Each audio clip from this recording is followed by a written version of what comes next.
आज का मुख्य मुद्दा है कि अभी जल्दी हरियाणा के अंदर निकाय चुनाव होने वाले हैं और प्रॉपर्टी आईडी जो इस समय जंजाल बना हुआ है लोगों के लिए, शहर में रहने वाले लोगों के लिए, प्रॉपर्टी आईडी के नाम पे इस सरकार ने जितनी लूट मचाई है शायद ही किसी और चीज़ के लिए मचाई होगी। और लोगों की हरासमेंट है वो अलग से।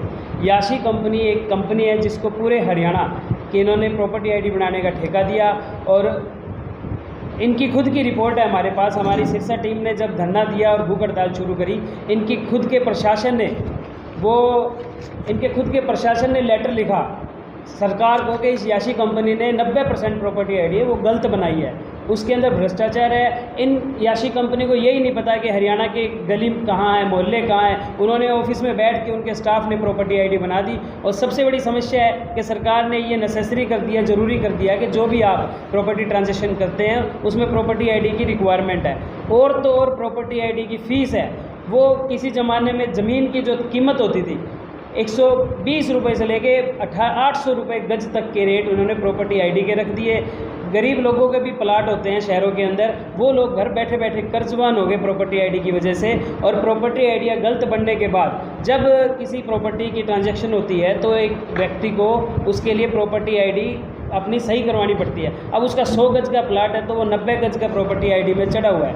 तो इस वजह से जब वो प्रॉपर्टी आईडी ठीक करवाने जाता है तो उस प्रक्रिया को इतना पेचीदा बना दिया गया है कि चंडीगढ़ से अप्रूवल आता है, खुद इनके जो सिस्टम है वो अपडेट नहीं है। और इस वजह से हज़ारों रुपए, लाखों रुपए भ्रष्टाचार की भेंट चढ़ते हैं, इनको प्रॉपर्टी आईडी के नाम पे देने पड़ते हैं। और प्रॉपर्टी आईडी इस समय भ्रष्टाचार का अड्डा बन चुका है।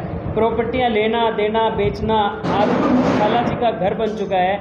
फतेहाबाद के अंदर तो प्रॉपर्टी आईडी की वजह से इतना बड़ा आंदोलन हुआ, लड़ाई झगड़े हुए और लोगों ने मारपीट तक की समस्याएं आ गई, ऑफिस को भी बंद कर दिया गया। तो सरकार से हम पूछना चाहते हैं क्या ज़रूरत थी आपको प्रॉपर्टी आईडी बनाने की? क्या निकायों की कमाइयाँ कम हो गई है? अलग अलग तरीके के हज़ारों तरीके के टैक्स आपने लगा रखे, उनसे आपका पेट नहीं भरा, जो आपने एक और टैक्स और पैसा खींचने का जरिया बना लिया जनता से, वो भी इतने बुरे तरीके से। हरासमेंट अलग से, लाइनों में लोगों को लगना पड़ता है। तो सरकार से हमारी मांग है और हमारी भाई प्रॉपर्टी आईडी का जो समस्या है उसको दूर किया जाए, इसके रेट घटाए जाए और प्रॉपर्टी आईडी का मामला है या तो फिर वो बंद किया जाए। हमारी जब सरकार आती है, नगर निकाय चुनाव भी आम आदमी पार्टी लड़ने जा रही है, तो हम इस प्रॉपर्टी आईडी के मामले को हाथों हाथ सुलटाएंगे और इस मामले के ऊपर इतना जो टैक्स इन्होंने लगाया उसको बिल्कुल कम करेंगे। कितने के लोगों की समस्याएं आपके सामने आई हैं? हज़ारों लोगों की समस्याएं हैं जी। पिछले 3 महीने तक लगातार सिरसा टीम ने हमारे प्रोटेस्ट किया है इसको लेके, और उसके बाद 6 दिन की भूख हड़ताल पे बैठे हैं। तब प्रशासन की आंखें खुली और उन्होंने लेटर अपनी सरकार को लिखा कि इस मामले को सुलझाया जाए। गोपाल कांडा जो सिरसा से विधायक है, क्या उनका कुछ आपको सहयोग मिला है? कोई सहयोग नहीं है, वो आंखें मूंद कर बैठे, वो सिरसा में आते ही नहीं है।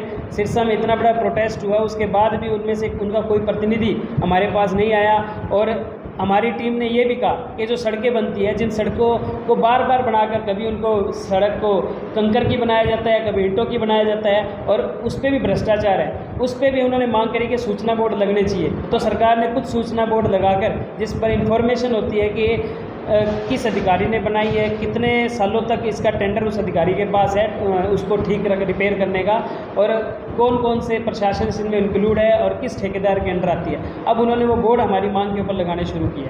सर, इतने वक्त से आपका धरना वहाँ पे चल रहा था, डिप्टी सीएम सिटी है वो, मेरे को बताने की ज़रूरत नहीं है, तो उन्होंने भी कुछ ना कुछ तो ज़रूर देखा होगा।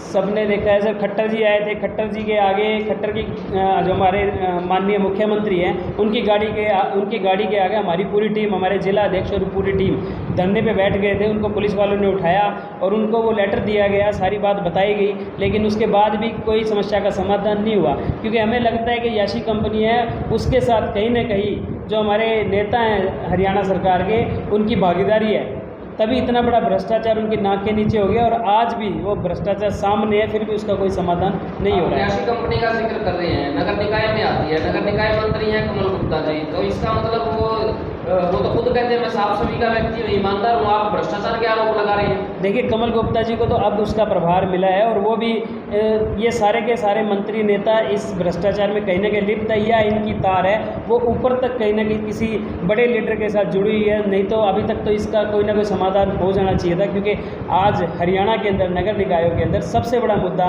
प्रॉपर्टी आईडी का है। 10% से अगर ज़्यादा मिस्टेक मिलती है लक्ष्य जी तो पेनल्टी लगती है। अभी तक कितनी पेनल्टी लग चुकी है, कुछ डेटा आपके पास में आया है?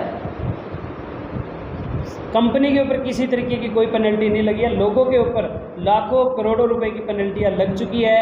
मैंने हरासमेंट लोगों की फुल हो रही है और एक एक प्रॉपर्टी आईडी को ठीक कराने के लिए लाखों रुपए का उनको भ्रष्टाचार के चलते पैसा देना पड़ता है, और जो सरकारी फीस है वो अलग से है। अब आप क्या मांग करते हैं?